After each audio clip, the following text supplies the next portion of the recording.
Assalamu alaikum. Saif, how are you? I'm doing good. How are you, Dwight? Good. And so I have everyone. So let's see. I'm going to, just as a precaution, I'm going to have, let me see here, in participants. Let me see. And, I'm making you host, Can you hear me? Diana. Yes. Okay. Dwight, can you hear me? Just checking if my sound works. Yes, I can hear you. I can hear you clearly. Okay, wonderful. I'm driving, so I'll mute myself. Okay, no problems. Okay. Well, Diana, were you able to get to see that message that you are the host? Yes, I do see that. Thank you. Okay. So just in case any issues, there we are. So let me just go ahead and get my turned on and video on. So Diana, will you allow someone else into the call? Yes, I just admitted two folks, Alexandra Cornwallis. And Okay, good, awesome, thank you so much. So Rifat, I see we have candidates. Alex is here. Yes. Arifin is here. Let's see, who else is here? Arifin is here. Arifin is here. Arifin. Khalid? Yes. Khalid is here. Okay, so take it away, Rifat, and let me make sure that I am recording here. Good, thanks, Rifat. Okay. Hi, welcome everyone. It's great to see you all here. I just want to say a formal welcome on behalf of our national digital news platform, American Muslim Today, as well as, of course, our co-sponsors, Good Citizens, APPAC, MDC, and AUPAC. Thank you so much for joining us. Today, we're hosting a very special event. We are celebrating community engagement and servant leadership here in Dallas-Fort Worth as we meet 5 dynamic candidates hoping to represent the diverse communities in their district. Some of them, if elected, will make history as the first Muslims to hold that office in their city. So let's start the program with a very quick introduction to the candidates. In Arlington, we have Diana Salis running for district number 3. In Dallas, we have Dr. Sana Saeed, who's running in district number 2. And in Plano, we have Nazat Parveen running for place number 4. In Prosper, we have Alex Cornwallis running for the ISD board, number 4. And in Richardson, we have Arifin Shamsul running for place number 6. So we're going to start off by asking each of our candidates 3 questions. And at the end, hopefully, if there's time, we will get questions from the audience. So let's start off with the first topic. I want to ask each of the candidates, what is the strongest point in your view of your candidacy, which you believe will appeal to voters from all walks of life in your constituency? Do you want to go ahead, Diana? Assalamu alaikum, everyone. Thank you so much for this opportunity to speak with you all today. It is truly an honor. With regards to the campaign and what I'm trying to achieve in Arlington, the strongest piece of our focus has been a community-driven agenda with an emphasis on equity. Arlington's a great city with a lot of resources, but the reality is that those resources aren't often accessible to everyone that calls Arlington home. And furthermore, you may not know that it even exists out there. And there's the district that I'm running in is the southeast portion of Arlington. There's often a lot of disparities as it relates to economic disparities. There are infrastructure issues that need to be addressed. Of course, disparities even oftentimes in education, and the list goes on. So with that in mind, the focus on equity, the focus on a community-driven agenda has been really important to us, so that everyone that lives in District 3 has a voice, that their needs are met, and that Arlington is called the American Dream City. And quite honestly, as someone that's a first-generation American that is proudly Muslim and has Palestinian parents. It's important to me to uplift our immigrant communities as well. Our district is very, very diverse and is home to several different communities, including Asian, Southeast Asian, Arab communities. So with that in mind, it's very important to uplift them. Wonderful. Thank you so much, Diana. Is Dr. Sana here? No, I don't see her on the call. Rita. Okay. I see Arifin and Alex. Okay, well, shall we go ahead? Alex, do you want to go next? Just a couple of minutes explaining why you feel what is the strongest point of your candidacy? Well, first of all, thank you so much. This is an unexpected surprise to meet everybody. Thank you again. So the stronger point is one of the things that we realized when COVID actually hit in there is that our district had a significant problem with the infrastructure, the technology infrastructure, starting from their login system to the equipment and to the software that they're using was terribly way behind. And I'm firmly in belief that if there wasn't any COVID, we would have never even detected that. So my strongest point that I wanted to give to the voters is that I, having a 22 years of technology background and working for one of the world leading company in the cloud computing, I can utilize my knowledge and give to the community. Now, I specialize in modernization of infrastructure, and that includes, and I do that for smaller companies to multi-billion-dollar companies, I would say. So that is one of the expertise that I can easily give to the community, to our district in there. So that is one of the strongest point that I can bring in to my voters. Wonderful, thank you so much. And Arifin Shamsul, do you want to go next? Yes, thank you for the invitation. I'm driving, so just bear with me a little bit, and I'm changing the lane. No, that's great. I think this is, I've been working with the community last 15 years, and I moved here in Richardson 15 years ago. My name is Arifin Shamsul, and I'm I have a civil engineering consulting firm that works mainly municipal infrastructure, and also I have a wonderful family. And 15 years ago, I joined Leadership Richardson program that showed me the opportunity, all the opportunity that we have in Richardson to serve and volunteer different places. And then I joined Richardson zoning board, and I served there almost 10 years. I just resigned last December to run on the city council. And also I served on the Richardson Building and Standard Commission, almost 10 years. And I'm serving right now Richardson Chamber of Commerce, one of the new task force, Diversity, Equity, and Inclusion Task Force. I'm serving there. I served on the RISD Bond Steering Committee, and also I served on Richardson Census Committee last year. So there, every single opportunity I got, I try to serve to our community. And we just, also I'm serving as the president of INT recently, last 5-6 years. And today we are, we have a, COVID vaccine that we are giving out now. As of now, so if anyone lives in Richardson or Garland or surrounding cities, they can come and get the vaccine, without pre-registration. But back to the candidate, these are the experience that I have, and also Richardson has, it's an old city. Our infrastructure, mainly the street, sidewalks, water pipes, they are very old. It already exceeded the lifespan that it has. It's more than 50 years old. So, and our, this coming November, we're expecting maybe around 160 to 170 million bond program.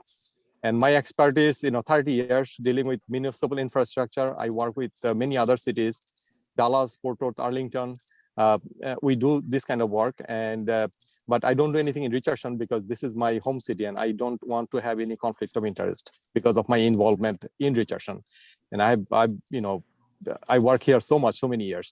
So I understand that as an engineer, I'm not going to be the city engineer providing services as a council member, but I know how to deal with our staffs, city staffs, giving them some guidance, and also talking to, well, I would not say that giving the city staff guidance, but mainly talking to our council members, understand what we need, and that way we can move in a very positive way make our city much better, because just recently our assistant city manager said that we are behind of this repairing our old infrastructure road, and we can't keep up because of because of fund and other things. So I'll make sure that we have allocate enough fund without increasing the property tax, but adjusting few things so we can expedite this roadway and other things. Thank you. Thank you, Arifin.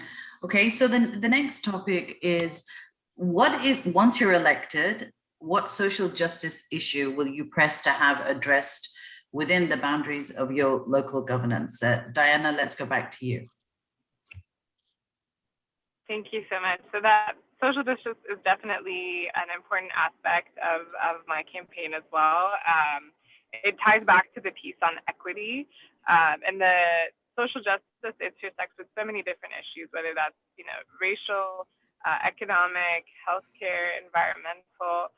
Arlington particularly has a few environmental issues that are impacting the local residents, including as it relates to their health and their quality of life and air quality, water quality, you name it. And especially coming off of the summer that we've just had of a social justice reckoning, it's very important to keep that on the forefront of everything that we do, so that, again, our minority communities have their needs addressed. The Arlington City Council, after the summer, instated a unity council that explored all of the disparities across multiple areas. And the unity council actually delivered a report where the city council has chosen to adopt a little over 50 of their recommendations as it relates to all areas of social justice. So as a council member, I look forward to the opportunity to make sure that we implement those recommendations, wonderful recommendations from everything between education, policing, and improving relations with the community and our first responders. And so those are all very important things that I look forward to the opportunity to implement and make sure that we address those, both current issues, but proactively address other challenges that may come our way as well. Excellent. Thank you, Diana. Alex, do you want to go ahead and tell us what is the social justice issue which you will be particularly pressing to have addressed if elected? Sure. I have something very similar to Ms. Diana Saleh. So I'm looking for educational equity for our minority students, as a matter of fact. We're 45% minority student body in Prosper ISD. And one of the major segments that I've seen, the science and technology budget in there, is not getting its fair share. The district has spent $150 million to build a stadium, and that's only after some bond system where we're pretty much in debt in there, and $8 million on a screen, literally. So now, if I get elected, what I will do is I'll make sure that a lot of budget, the fair share of budget, actually, even if it means a fraction of it, goes to the science and technology part of it. And our minority students overwhelmingly depend on that program. This is the way they can actually get social mobility. This is how their children can actually get great jobs in there.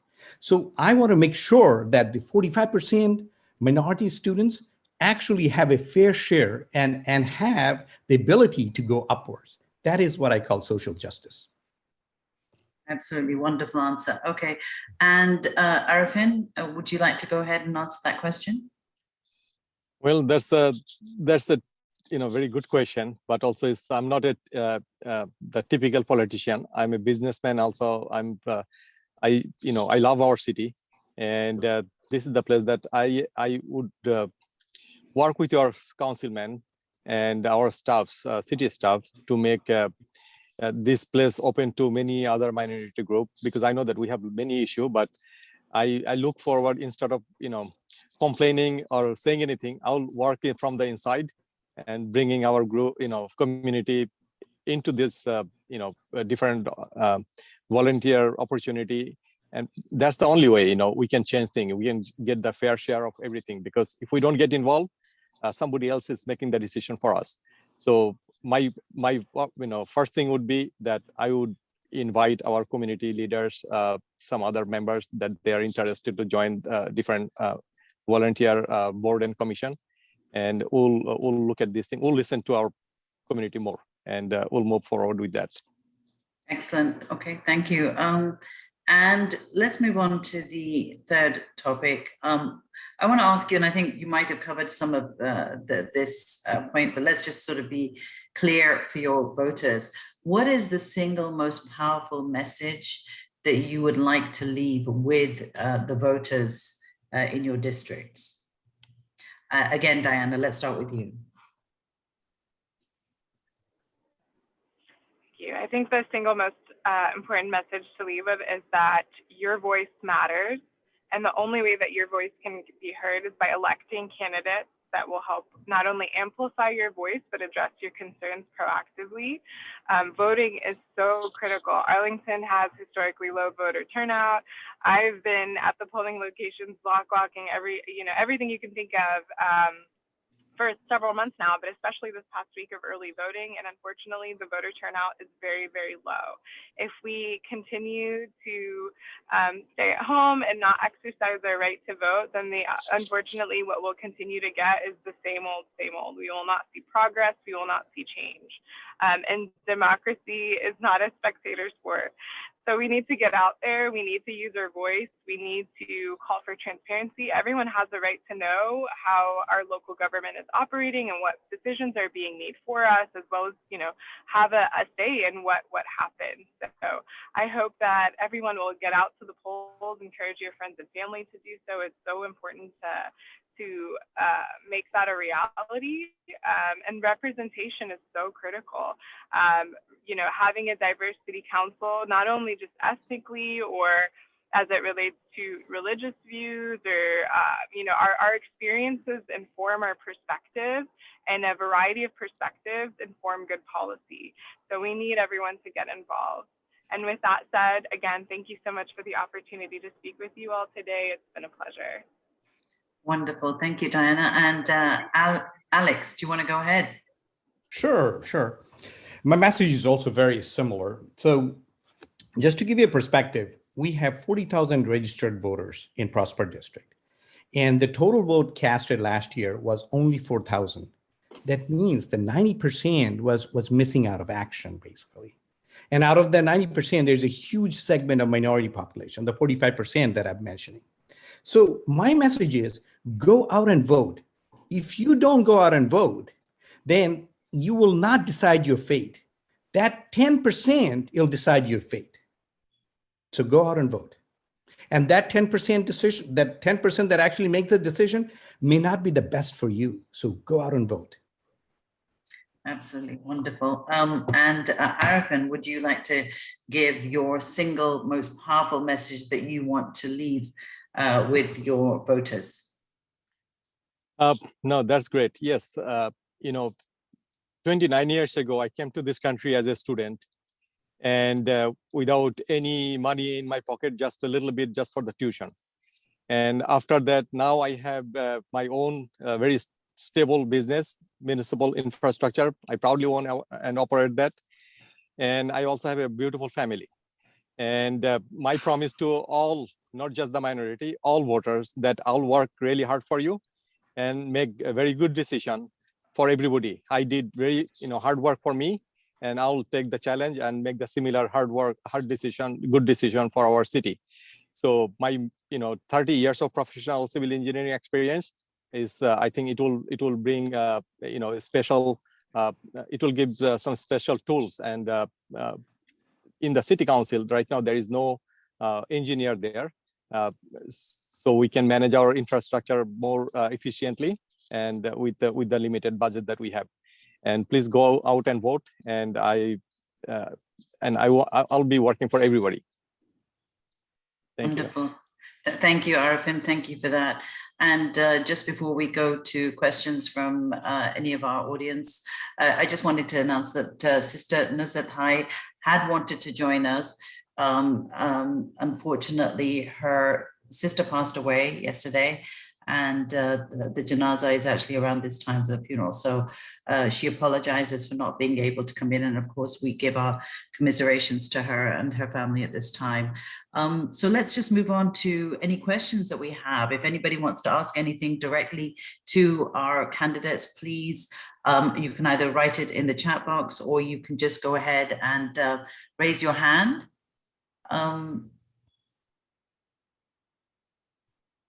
Or just go ahead and actually, I think, Dwight, can they be unmuted or how does it work? They can unmute themselves, Okay. Rifat, so anyone who wants to have a question can ask. But also one question I have, not just for the candidates, is we have some community leaders who have joined us, and so maybe a question for them is how do they feel about this unprecedented level of candidates from the Muslim community that is all across the Metroplex, from Fort Worth to Dallas to Plano to Prosper to Coppell to Richardson to you name it, right? So maybe Rifat, maybe we can have some input from community leaders. Imtiaz is on the call, Sadaruz is on the call, Aftab is on the call, Enayat is on the call, Saif.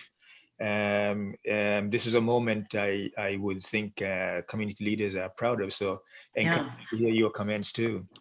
Yeah, Aftab, if you would like to comment, we'd love to hear from you. You're of course with the Muslim Democratic Council. I beg your pardon, the Muslim Democratic Caucus.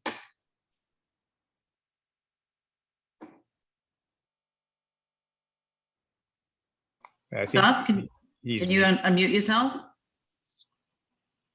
Maybe he's muted. Imtiaz is also on the call. Imtiaz, do you want to share any comment?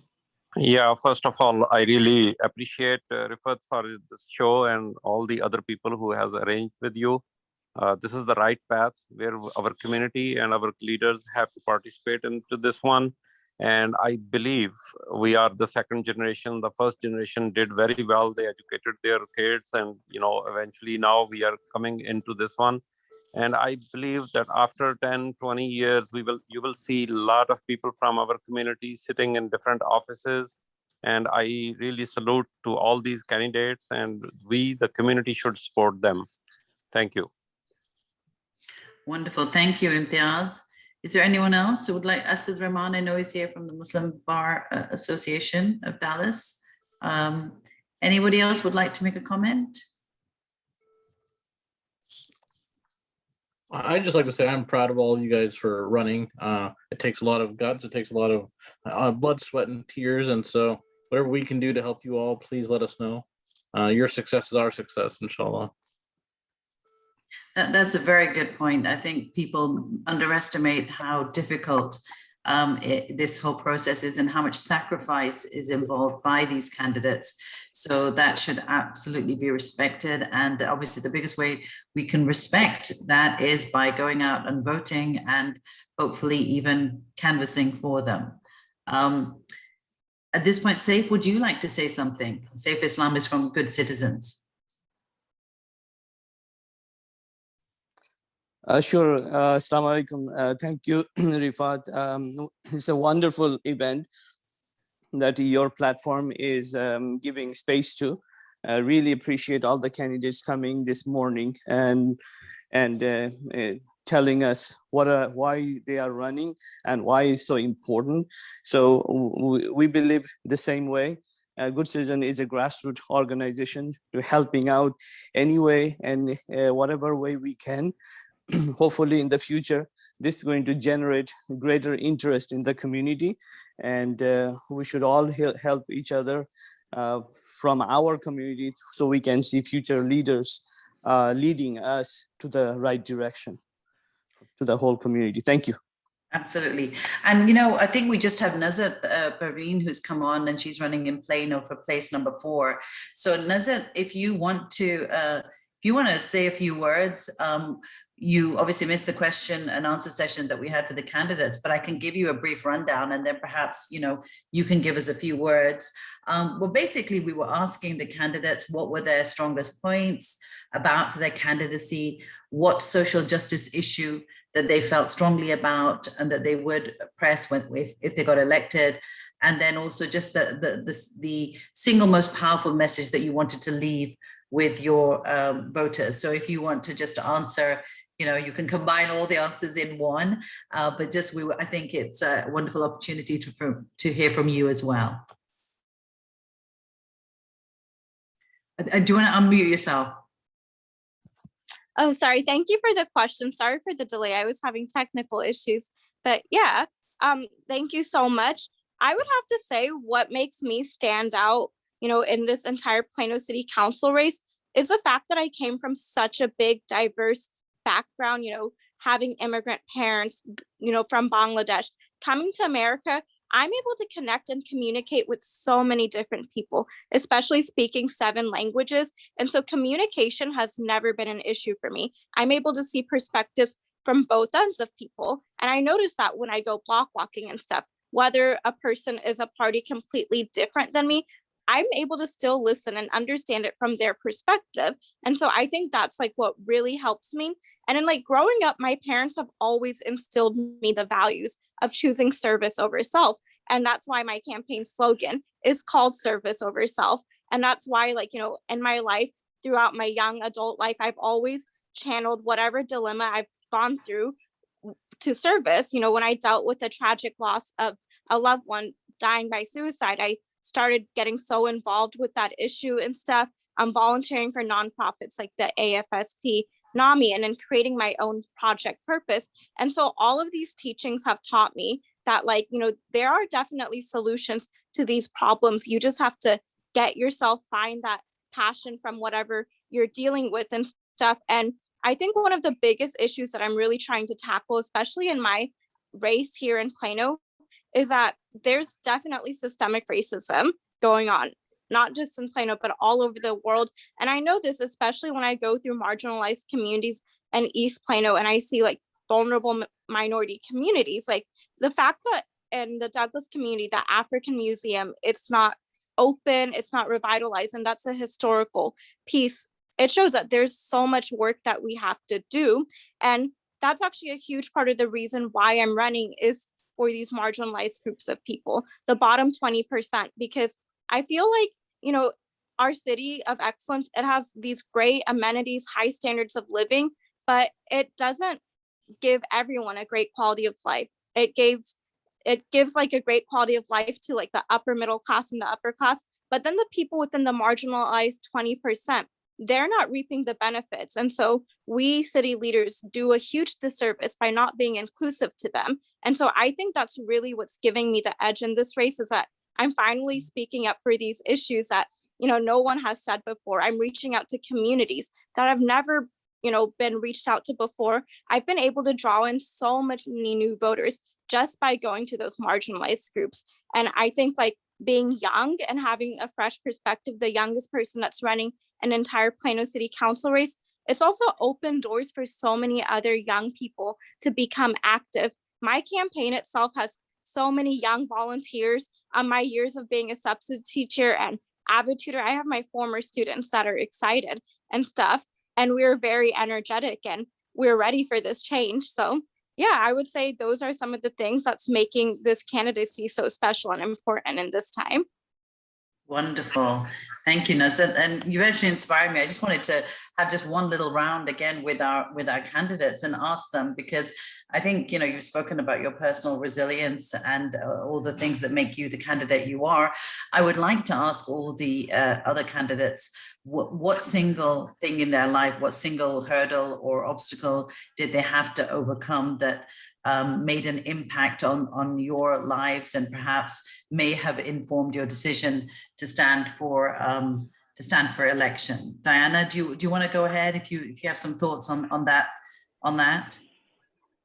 Sure, thank you. I think first and foremost, it starts with the sacrifice that my parents made. Very early on leaving the only life they've ever known behind to come to the US, and so that my siblings and I could have the life that we are fortunate to have today. And then also so I've been living in Arlington for a little over a decade, but I actually grew up in New York City pre and post 9/11. So as I was in the 7th grade at the time when 9/11 happened, which was a tragic incident, but in addition to it being as tragic as it is, it also had such a huge impact on the Muslim community. And so that was my first understanding of what it means to be in a space where there are calls for unity, but the call for unity is excluding my own people and my background. So just understanding what it means to come from, a marginalized group myself, and growing up in the US and being, a young person growing up and going through my formative years, being of a religion that's constantly demonized in the media, it definitely informed my perspective and my desire to advocate for those that often, one, go unheard, misunderstood. There's so many misconceptions about our faith and our, for me being Arab as well, the misconceptions about my ethnicity and my cultural background, which is unfortunate that this experience isn't, of course, unique to myself. It's a universal experience across the board for everyone that's had to grow up in this space and that will continue to grow up in this space. So that's really, the catalyst behind advocacy work my entire life. And of course, the work that's led me up to where I am today, for that desire to step in and really, take that a step further and strive to become a city council person. So that, again, it goes back to kind of what I said earlier, to continue to amplify and uplift the voices of those that often go unheard, not just, Muslims and those that share my background, but those that have all backgrounds, which is extremely important. Absolutely. Thank you so much for that excellent answer. Alex, do you want to go ahead and tell us if there's something that in your life that has inspired you, whether it was an obstacle or just a single event, something that informed your decision to stand for office? Sure. Well, there are many of them, but I'll start with the most recent one, right? It's involving my daughter. She goes to elementary school here. And recently, she had been bullied for her belief, and because of being from a different religion as well. So, and I started to think about it. Her teachers were very supportive and they all helped her very much, but it was a reactive approach, not a proactive. And I got to thinking about it, and what is it causing that kind of bullying coming in? I realized that it was the lack of representation, the minority representation in there. We have 7 board members, 100% of them none of them are minorities actually. And we have 45% minority population in our school district. So that means that they have some sort of unconscious bias that caused them not to see the minority achievements in there. And the programs are heavily geared towards non-minority population in there. So as a result, her classmates, my daughter's classmates, didn't realize that minorities deserve respect as well. They felt that they couldn't connect that the minorities are also students and they also have achievements in there. So I decided, rather than just going in and pecking at the teachers and trying to make a change in there, why don't I go to the root of the problem, or root of the change, basically? I decided that I will just go to the board member and run for that. Wonderful, absolutely wonderful answer. Arifin, would you like to just say a few words about any struggles or obstacles that you faced that may have informed your decision to stand for office? Well, the struggle, like I said, that 29 years ago, I came to America as a student, and it has been a struggle always. It was not easy things. It seems that today I'm so much relaxed.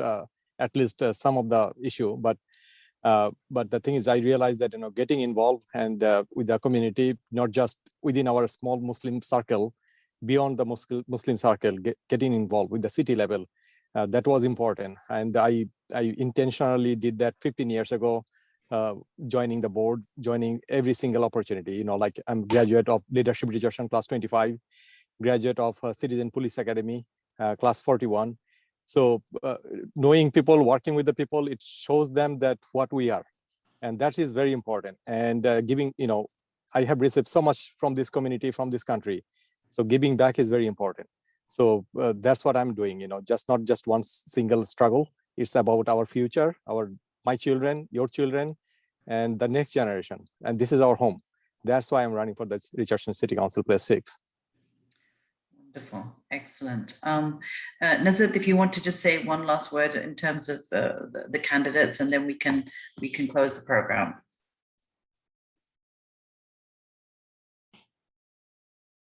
Nazit, if you want to say a few words just before we close the program.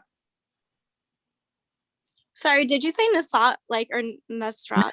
Nasat, you. Yeah. Oh, Yeah. okay.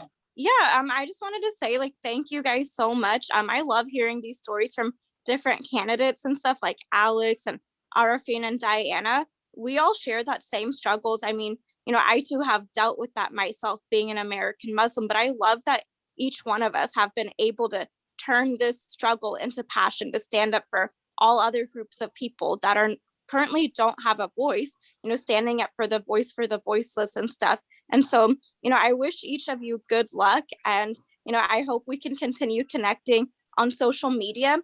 And, no matter what, this is all a movement, win or lose. The fact that people are starting to take notice, other candidates that we're competing against are starting to speak about this, it means that it's working. So I hope that we will continue this movement, standing up for these marginalized groups of people, being that voice for the voiceless, and, continue going no matter how hard it is. Wonderful, Nazat. That's just a wonderful answer. Rifat, I see there are a couple of other participants on the call who haven't spoken as yet. I see Sadaruz is on the call from Richardson, and I know Sadaruz is one of the strong supporters of Arifin. Sadaruz, did you want to say some comment?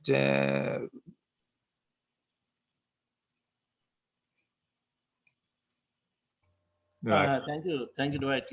I welcome all the candidates here, and this is a very good opportunity provided by Rifat for this kind of program and we need to continue that so that we can connect the candidates to our people. And actually, we are also very learning. We are new to the process of this civic engagement, and learning a lot of lessons how to move forward.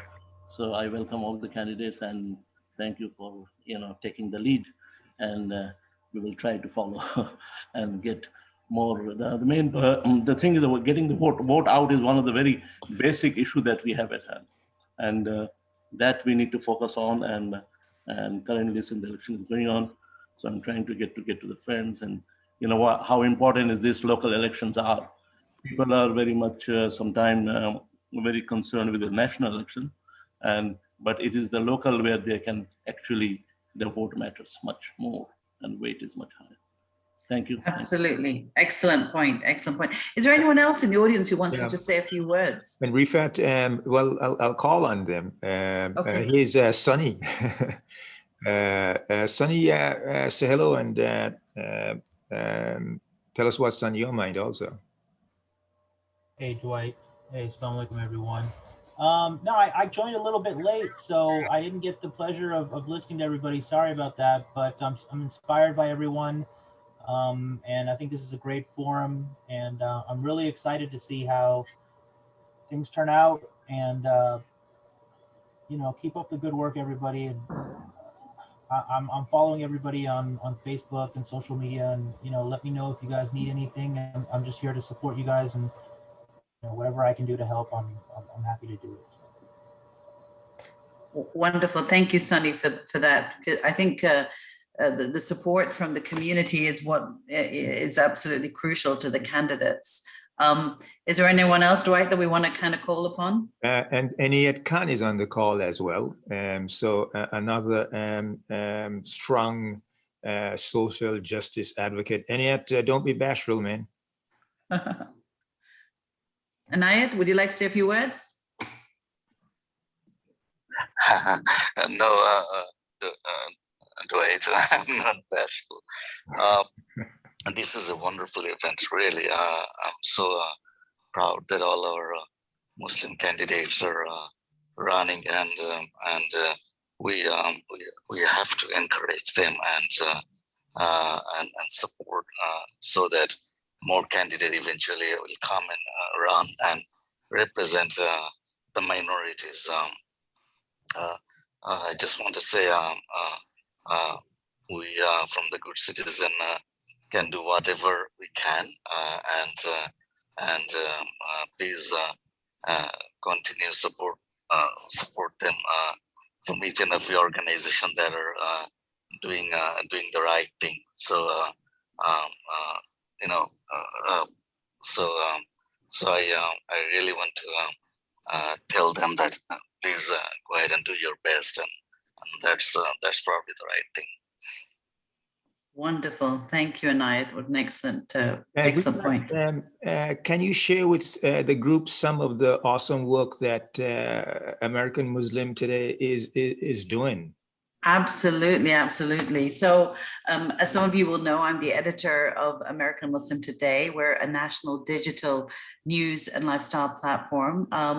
We've been around for almost a year, but we have made a significant impact, I believe, on the perceptions of the Muslim community. What we're trying to do, and alhamdulillah, I think we've been successful in doing, we've had great feedback from the community and the wider community as well, is we're trying to change the narrative about Muslims in America and Muslims in the West. We're trying to show how amazingly diverse we are. We're from all ethnicities and all racial backgrounds.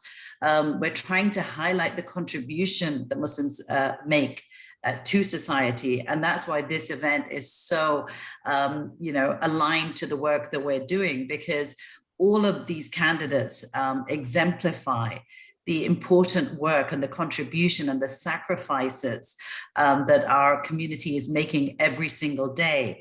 And the job and the aspirations of our community, it's important that that is seen by the wider community, and in particular, the mainstream media. I think we all know, and I think some of the candidates even touched on this point, the perceptions of Muslims in the wider media, in the mainstream media, is primarily negative. There is invariably just two polar extremes. We're either aggressors in the form of terrorists, or we're victims of Islamophobia or aggression, and there's nothing in between. There is this huge void where 99.9% of Muslims are completely invisible. So the job of American Muslim Today, our mission, is to make those, the overwhelming majority of Muslims, visible. And like I said, we're trying to focus on 2 or 3 key areas, and one of them is political engagement and leadership.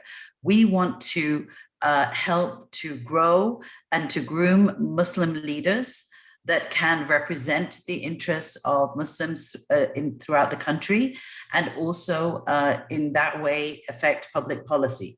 We need to have more Muslims in elected to local office, to state office, and of course nationally. So that is something that we are very, very keen to promote. We also promote female empowerment and youth empowerment. So we're very proud to be a women-led platform, which I think is very important that the wider community realize that women have equal rights in Islam. All those negative stereotypes are kind of knocked on the head by the fact that we have this media platform that is basically run by women, but it is obviously not gender specific. The other key area that we focus in on is multimedia literacy for young people. We think it's very important that our youth are given the opportunity to express their feelings, their thoughts about issues of concern to them. It's very important that they're nurtured and encouraged, whether that's in writing, whether that's making TikTok videos, whatever the form of expression they want to utilize, then we are creating that platform for them as well. And we have a section devoted to them. And the final area, and I think, again, this will resonate with all the candidates that we focus on, is interfaith and coalition building. It's absolutely essential that as Muslims, we are outward looking. Our platform is inclusive in terms of that it is not a religious platform as such. It is a platform that welcomes everyone. So anyone who comes onto our platform will feel at home. There are issues that concern everyone, that will concern the wider community, that are going to be represented in our platform. So in that way, we are relevant, we are inclusive, and we celebrate diversity. So these are the key things that American Muslim Today is trying to do and is focusing on. And we want to thank everyone for their support. Like I said, we've had an overwhelmingly positive reception from the community, and also we're collaborating with Muslim organizations, nonprofits all across the country. So that has been something that has been very proactive and very positive. And like I said, it is very important for us as a American Muslim platform to support candidates like you all who are making that sacrifice. And I love the fact that you come from all these different generations as well, I think, and backgrounds as well, which I think is perfect in the sense that it reflects the diversity again of Muslims. We need to take away that very narrow image of Muslims and make people realize that we come from all walks of life, and we reflect America as a nation of immigrants. So that's my little spiel about American Muslim Today. Dwight, if you or Saif or anyone wants to add anything else? Yeah, Rifat, I've got to tell you a little snippet of a conversation I had with a candidate in Plano who is not a Muslim candidate. And she said, we were talking about outreach, and she said to me, "Oh, I run my social media ads on American Muslim Today. Do you know them?" Excellent. Well, that's such a good thing to hear. That's what I mean. We want to connect with everyone. We're a big, it takes a village, so we all have to come together. Awesome. Saif, did you have some comment that you wanted to share about voting as we closed out?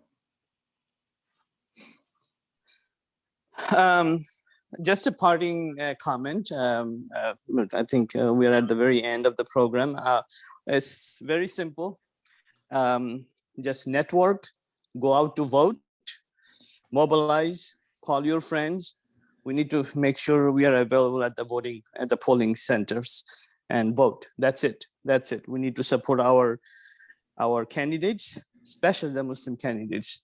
And that's how we encourage them. And thank you again, everyone, especially AMT, Sister Rifat, for organizing this event. It's been an absolute pleasure. And Sunny, did you want to say something? Well, Rifat, one of the things that you mentioned that resonated with me is the empowerment of women. I've said this before, and I'll say it again. I think this world will be a much better place when women are in charge.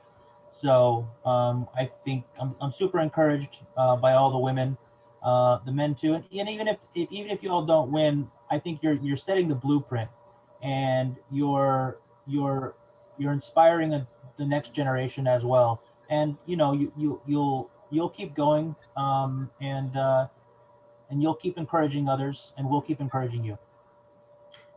Thank you so much, Sunny. That is such an excellent point to make. I mean, you guys really are courageous for standing up and to put yourselves out there. And I know there are also issues that you will have faced and comments. And so it takes, a certain kind of strength to stand for election. So, we all absolutely salute you and back you up. And as Saif said, just to finally close, in closing, it's absolutely essential for local democracy that people come out and vote. These candidates need our support. It's absolutely essential that we give them that support and that we help to get them elected, and they can be the voice for not just the Muslim community. They've all made it clear they are going to represent everyone, all the diverse members of their community. And that is absolutely essential. And that reflects how Muslims are operating and, contributing in society generally. So one final call, make your voice count. Let's all get out the vote on May the 1st. Thank you all for joining American Muslim Today, and our co-hosts as well. Thank you and goodbye. Thank you.